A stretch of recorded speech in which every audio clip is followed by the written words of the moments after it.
আমি গতকালকে আমাদের ঢাকা বিভাগীয় একটি মিটিং ছিল, সেখানে আমাদেরকে আমাদের দেশনায়ক তারেক রহমান স্পষ্ট বার্তা দিয়েছে যে গুটি কয়েক চাঁদাবাজ সন্ত্রাসের জন্য যারা করে তাদের দায়ভার বাংলাদেশ জাতীয়তাবাদী দল নিবে না।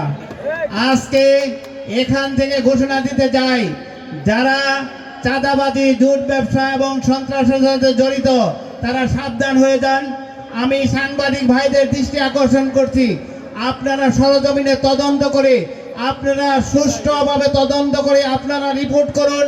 যদি বিএনপির কোনো লোক চাঁদাবাজির সাথে জড়িত থাকে আমরা নিজে তাদেরকে ধরিয়ে দেব। এটা তারেক রহমানের নির্দেশ, আমরা কাউকে ছাড় দেব না। গুটি কয়েক চাঁদাবাজের জন্য এই দল কোনো দায়িত্ব নেবে না, কারণ বাংলাদেশ জাতীয়তাবাদী দলের বিরুদ্ধে দেশি বিদেশি সকল রকমের ষড়যন্ত্র চলতেছে, সে যাতে করে বাংলাদেশ জাতীয়তাবাদী দলের বদনাম হয়। সেখানে মিডিয়া কু হচ্ছে, বিভিন্ন রকমের অপপ্রচার হচ্ছে। কাজে আমি বিএনপির সকল ভাইদেরকে, আপনারা 16 বছর 17 বছর কষ্ট করেছেন, আর একটু ধৈর্য সহ্য করেন, যাতে করে আমরা আগামী দিনে নির্বাচন পর্যন্ত অপেক্ষা করতে পারি। আমরা যারা জানি কারা কারা এই 16 বছর 17 বছর মাঠে ছিল, আমরা এই 16 বছর 17 বছর তারা কষ্ট করে আন্দোলন সংগ্রামে জড়িত ছিল, তাদেরকে আমরা উপযুক্ত মূল্যায়ন করব ইনশাআল্লাহ। কারণ আপনারা যদি একটু ধৈর্য সহকারে, কারণ আমরা 16 বছর 17 বছর মাঠে ধান লাগিয়েছি, সেই ধান উঠানোর জন্য আপনাদের কাছে আমরা সময় চাই।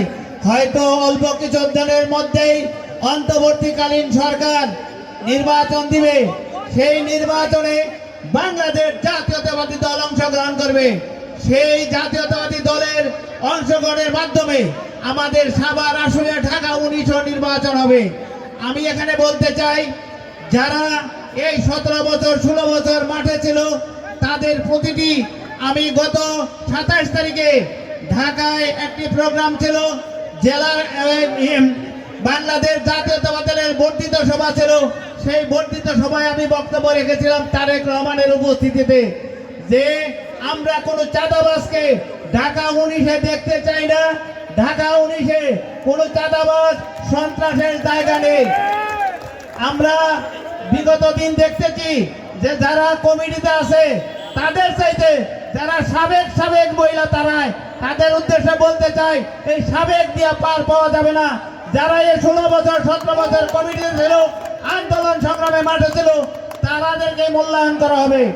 আপনারা অধৈর্য হবেন না, ধৈর্য ধরেন। ইনশাল্লাহ আমরা বিএনপি প্রতিটি নেতা এবং কর্মীকে মূল্যায়ন করবো ইনশাল্লাহ। সেই জন্য আমি আপনাদের কাছে বিশেষভাবে অনুরোধ করছি, বিএনপি নেতা কর্মীদের কাছে, যে আপনারা এমন কিছু করবেন না যাতে করে দলের বদনাম হয়। দলের বদনাম হওয়ার মতো কোনো কাজ কেউ করবেন না। আপনারা ধৈর্য ধরেন, আমরা আপনাদের পাশে আছি। আপনাদের যে কোনো প্রয়োজনে আমরা আপনাদের পাশে থাকবো ইনশাআল্লাহ। তারেক রহমানের স্পষ্ট বার্তা, যে আমরা এতদিন আন্দোলন সংগ্রাম করে যদি এই অবস্থায় আসতে পারি, তাহলে এখন কেন পারবো না? কাজেই আপনারা একটু ধৈর্য ধরেন, ইনশাআল্লাহ আমাদের সুদিন সামনে আছে। ধানের ফসল আসছে, আমরা ফসল যেন কেটে ঘরে উঠাইতে পারি, সেই জন্য সকলের সাহায্য এবং সহযোগিতা কামনা করি। আমি বলতে চাই, আপনারা ধৈর্য সহকারে, যারাই আপনাদের পাশে সন্ত্রাস চাঁদাবাজি করতে চায় তাদেরকে আপনারা প্রতিহত করবেন। আপনাদের যদি কোনো সমস্যা থাকে, আমার ফোন 24 আওয়ার্স খোলা থাকে, আমাকে জানাবেন। আমরা থানা পুলিশকে বলে দিব, আমরা র্যাবকে বলে দিব, আমরা আইন শৃঙ্খলা বাহিনীকে বলে দিব যে অমুক জায়গায় চাঁদা হচ্ছে, আমরা তাদেরকে ধরিয়ে দিব। আমরা এই ছোটখাটো চাঁদাবাজির জন্য আমরা দলের বদনাম নিব না, এবং চাঁদাবাজের কোনো দায় বাংলাদেশ জাতীয়তাবাদী দল নিবে না।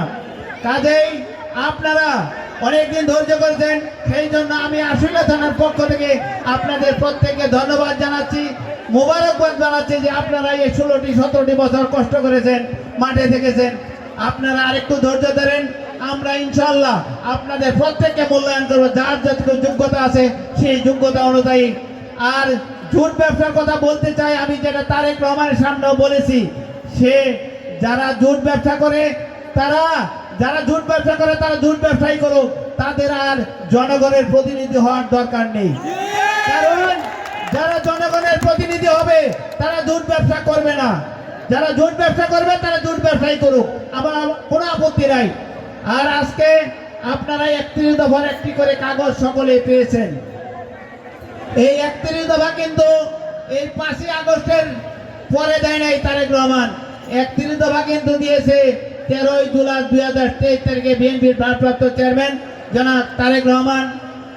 শহীদ প্রেসিডেন্ট জিয়াউর রহমানের 19 দফা ভিশন 2030। দৈনিক আজকের বাংলা .net